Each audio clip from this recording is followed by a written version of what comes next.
하나님이 오셔서 회복시켜 주실 때, 악인들은 심판하시고 하나님의 백성들을 회복하시는 그때겠죠.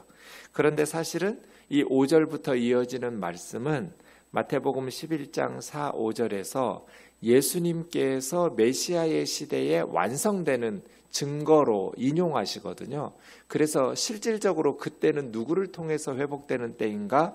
예수 그리스도를 통해서 회복되는 때예요. 궁극적 회복과 궁극적 이 말씀의 성취는 예수 그리스도를 통해서 실현된다. 맹인이 눈을 밝으며 못 듣는 사람의 귀가 열리며 저는 자들이 사슴같이 뛰며 말을 못하는 자들의 혀가 노래할 것이다. 구약 성경에 맹인이 또 귀를 듣지 못하는 그러한 치유의 사건들은 없었거든요. 그런데 실질적으로 예수님의 사역에는 많은 맹인들이 눈을 뜨고 또 듣지 못하던 자들의 귀가 열리고 저는 자들이 사슴과 같이 뛰고 말하지 못하는 자들의 혀가 풀려 찬양하며 노래하는 일들이 말 못하는 자들의 혀는 노래하리니 이렇게 회복되었죠. 그래서 그때의 궁극적 시련은 예수 그리스도를 통해서, 물론 예수 그리스도의 그 초림의 역사와 사역과 지금 성령 안에서 우리 가운데 이루어지고 있는 이러한 회복의 역사들이 완전하지는 않죠. 부분적이죠.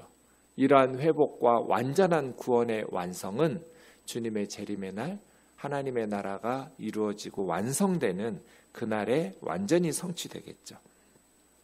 자연이 다시 회복되고 있습니다. 광야에서 물이 솟겠고 사막에서 시내가 흐를 것입니다.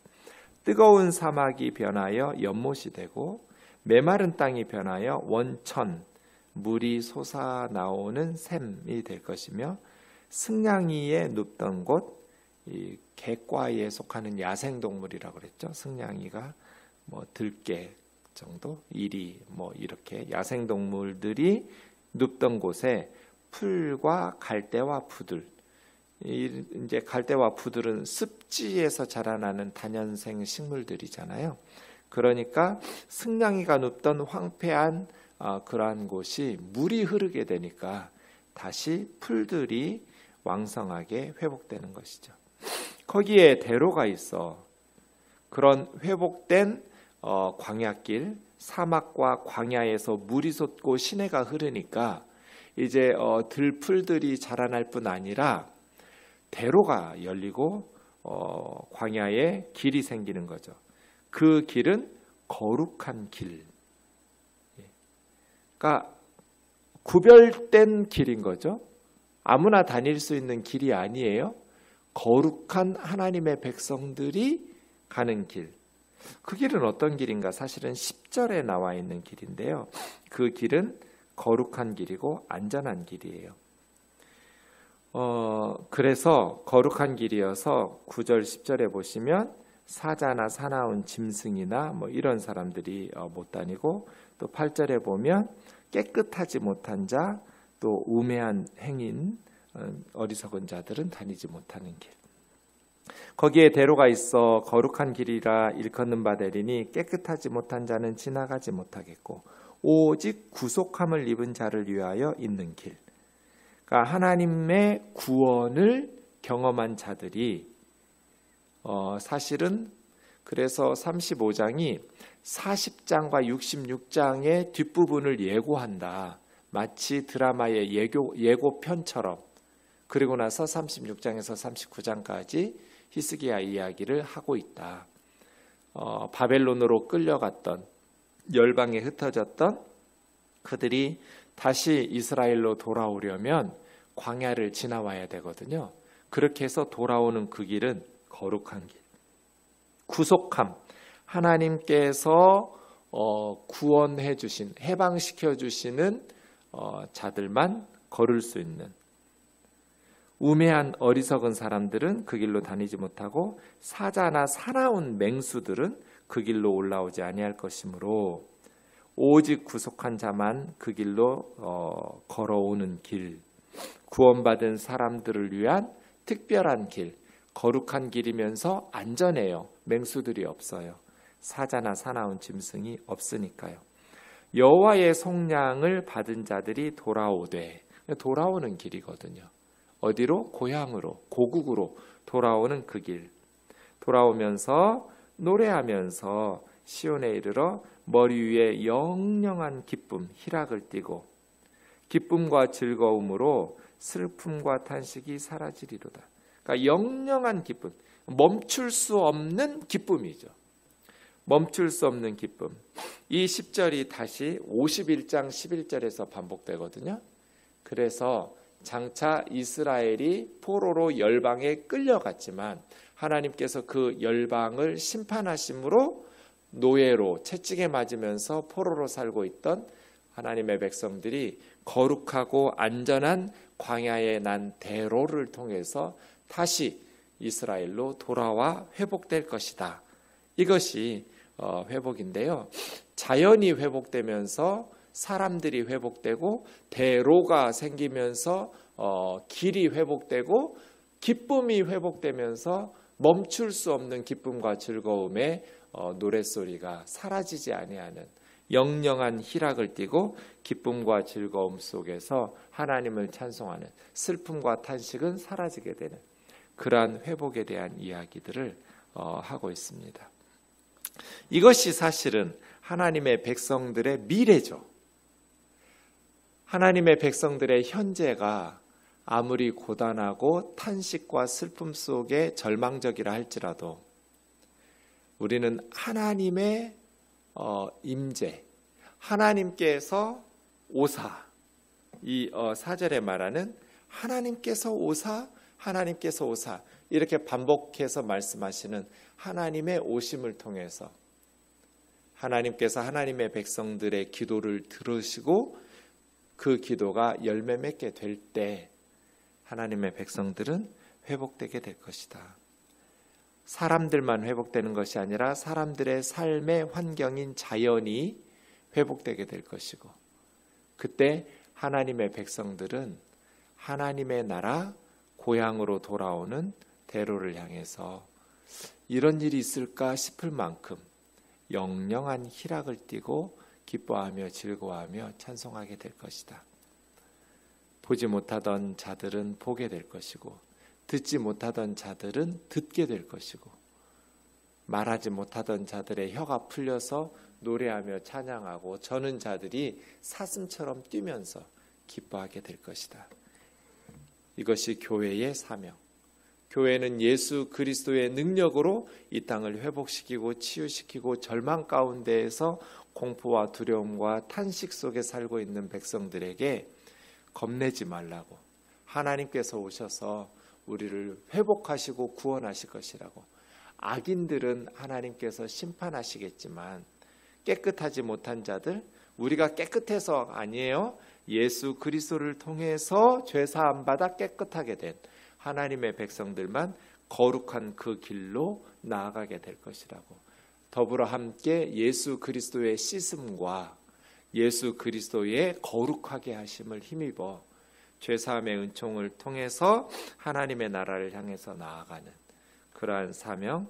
그래서 연약한 지체들 고통받는 백성들을 구원하러 오시는 예수 그리스도의 그 하나님의 손길을 증언하는 것. 그래서 이 땅의 연약한 백성들을 구속하여 속량함을 입은 자들이 함께 하나님을 찬양하며 나아갈 수 있도록 우리가 전도인의 사명을 다해야 될 줄로 믿습니다.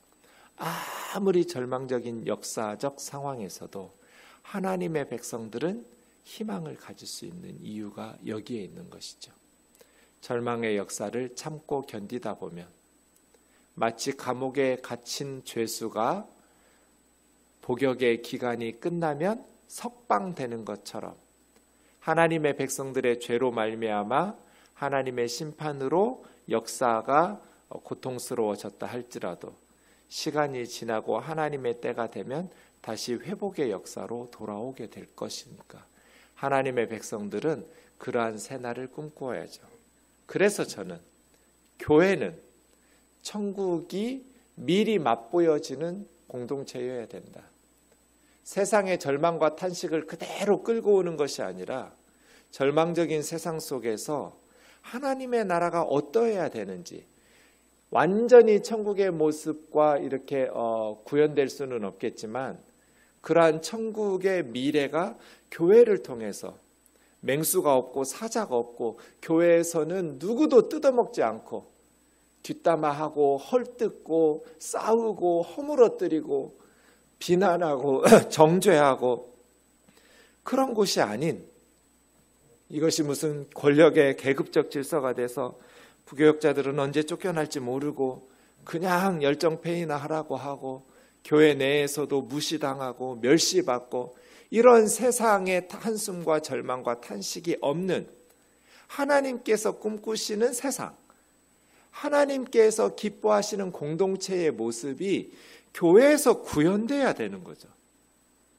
그런 희망의 공동체, 대안의 공동체, 교회의 삶을 통해서 이것이 하나님께서 인간들에게 주시려는 회복이구나, 구원이구나. 단순히 영혼의 구원만을 떠들 것이 아니라, 전도에서 미래에만 있을 천국의 구원이 아니라 당연히 그러한 구원도 있지만 우리 기독교의 구원은 전인격적이고 포괄적인 구원이거든요. 육체의 회복도 나타나야 되고 우리의 사랑의 섬김을 통해서 성령의 능력의 기적의 회복을 통해서 병원의 기술과 또 하나님이 주신 그러한 은혜를 통해서 교회가 병원으로 데려가고 성령의 능력으로 기도하고 육체적 회복도 나타나야 되고 관계의 회복도 나타나야 되고 심적인 고통과 절망과 슬픔이 영원한 희락과 기쁨으로 찬송으로 나타나요.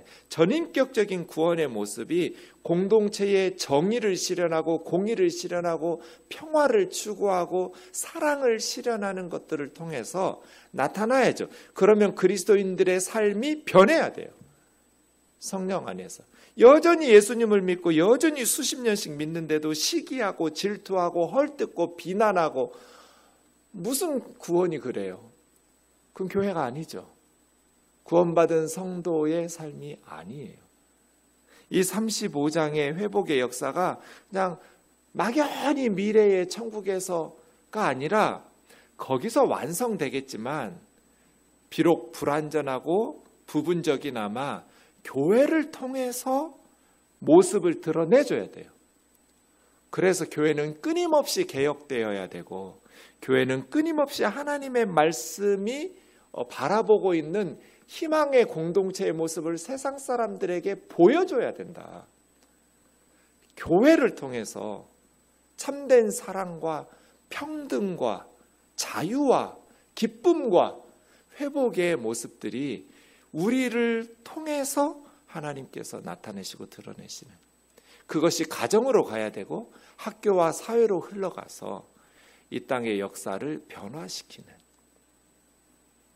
그러한 대안적 공동체의 삶을 살아내는 역사의 희망, 일구어가는 공동체가 되어야 할 줄로 믿습니다.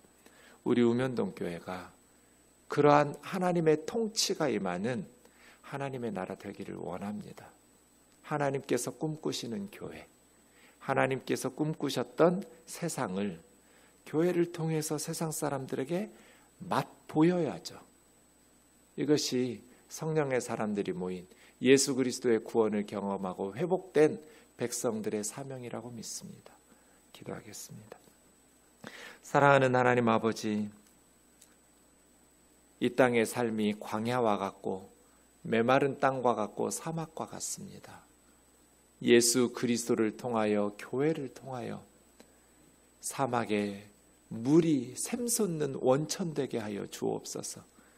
교회에서부터 흐르는 이 생명의 강물이 이 사막들을 변화시켜 풀이 나고 꽃이 피는 그러한 초장으로 되게 하여 주시옵소서. 우리 우면동 교회가 이러한 하나님의 생명의 역사를 이루어가는 교회가 되게 하여 주옵소서. 이러한 절망적인 세상에 새로운 희망을 밝힐 수 있는 대안적 공동체, 소망의 공동체를 일구어가게 하여 주시옵소서.